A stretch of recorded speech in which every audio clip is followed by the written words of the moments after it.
On the eve of this new year, William Ruto made some remarks in Nakuru, remarks that have clearly backfired. Listen to this before we continue. The first time, my Mama Mboga and Boda Boda friends will now have a chance to own a home in our Kenya shillings 4,000 a month, 3% interest rate tenant purchase scheme. Late last year, the Federation of Kenyan Employers announced that 70,000 Kenyans had lost their jobs in the past year, with more firms issuing closure notices as a result of implementation of the Finance Act 2023. Corporates are either having to shrink their operations or to contain the numbers. And this is the outcome of a series of events that have happened in our country that have pushed up the cost of doing business. The head of state defended his administration's spending by stating that the executive has cut expenditure by up to 400 billion shillings to reduce borrowing. 2023 is the year we decided to stop wastage and extravagance, instead opting to live within our means. This despite the Controller of Budget revealing alleged budget corruption and wastefulness on trips by both the executive and legislature. They were shocked. We could not. We found some ambiguous definitions of the loans, and the Treasury could not tell us what really we were going to do with those loans. So unless we wake up. The president announcing that tax revenues have increased to 600 billion shillings to fund government programs and development. Ladies and gentlemen, we certainly cannot be independent if we are enslaved by monumental debt, as has been the case. However, the Commission on Revenue Allocation, while submitting its report for the financial year 2023-2024 and 2024-2025 before the National Assembly Budget and Appropriations Committee, called for a review of the taxation mechanism, warning that both the national and county governments will experience inadequate funding as a result of KRA failing to meet its target. We missed all the major tax hits. Income tax went down, VAT went down, excise duty went down, import. The importers and the exporters are on the same side. Everybody's not doing well.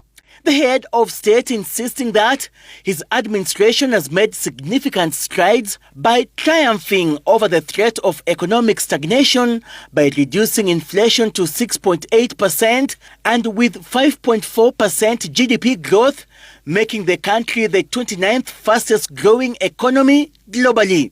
This, he says, enabled the country secure space with regard to sovereignty over debt obligations aimed at attaining full socio-economic potential.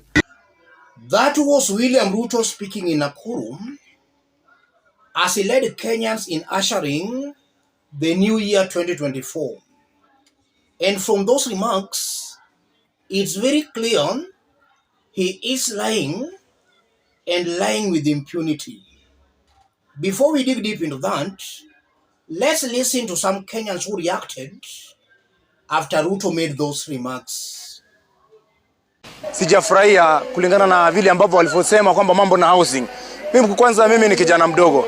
Mimi ni fundi, lakini sasa mimi niko hapa bado sijaona hiyo kazi. Sisi tumechukuliwa university na wazazi wetu. Wazazi wamelipa pesa. Tumeenda kule university kwa miaka 4. Tumefuzu. Tumepata shahada zetu kule kwa nyumba. Lakini sasa tumetoka kule university kuja kwenda kufanya mjengo, ama wataka tufanye namna gani? Wananchi wengi hawakwenda Christmas kwa sababu hawana pesa. Kile kitu ambacho ninahimiza serikali ni kwamba ukilinganisha serikali ya Uhuru Kenyatta na serikali ya Ruto, serikali ya Ruto ni kupiga mdomo tu, kupiga mdomo tu, kupiga mdomo tu. Sasa tunauliza kama hizi kazi unatuambia za mijengo hakuna, na sisi wenye tumefanya teaching, tumefanya catering, sisi tutapata hizo makazi wapi? I'm not that much pleased with how he handled some things. Maybe especially on the issue of Okia Omtata. For us Kenyans, we think the person just went to court to speak on our behalf because we cannot all move to court. So we think that's the way we can express ourselves. But if he decides to threaten the person, then we Kenyans also feel threatened too. What does that mean as 2024 begins? The first thing coming out very clearly, in 2023, William Ruto used lies and propaganda as a tool of rule. He kept on lying and lying to Kenyans, and he convinced some Kenyans that he was actually going to deliver. Listening to Ruto speak, I'm seeing the same William Ruto. Ruto is not changing his strategy anytime soon. His government is still going to rely on lies and propaganda in 2024. So it's up to Kenyans to be wise enough to differentiate between the truth and the lies. And just as I've always maintained here, out of 10 words Ruto speaks or utters, lies are 9 words. And if you're lucky, you might only find 1 truth out of 10 words he utters. So propaganda and lies are going to form a very big chunk of William Ruto's rule in 2024. And listening to William Ruto and listening to Kenyans, 2024 is going to be a year of confrontation between William Ruto and Kenyans. And that only means if this government, Kenya Kwanza government, was unpopular in 2023, it's going to be more unpopular in 2024.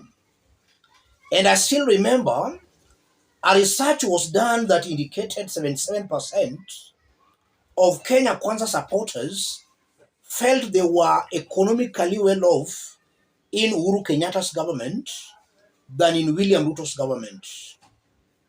That kind of discontent is going to increase. More Kenyans are going to lose hope and faith in this government.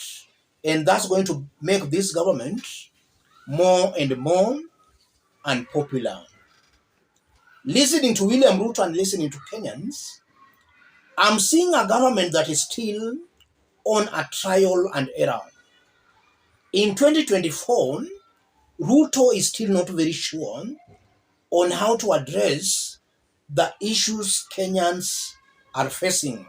He's still on a trial and error, and this is why I've always maintained that even if given 100 years, Ruto and his team will never get it right. They are just too naive on governance. Even if given 100 years, they'll never get it right. So they are just going to be passing blames, looking for people to blame. And already we have seen that the new year started, and they have started blaming Raila Odinga, they have started blaming the opposition, and they are even now creating a Mungiki kind of a thing. So this is a government that is clearly not going to deliver. They are just going to be blaming Raila Odinga, Uhuru Kenyatta. They will be blaming the opposition. In the long run, they are not going to fulfill on the promises they made to Kenyans. And again, from those sentiments by William Ruto and also listening to Kenyans, it's coming out very clearly that William Ruto in 2024 is going to find it very hard even containing rebellion in his government.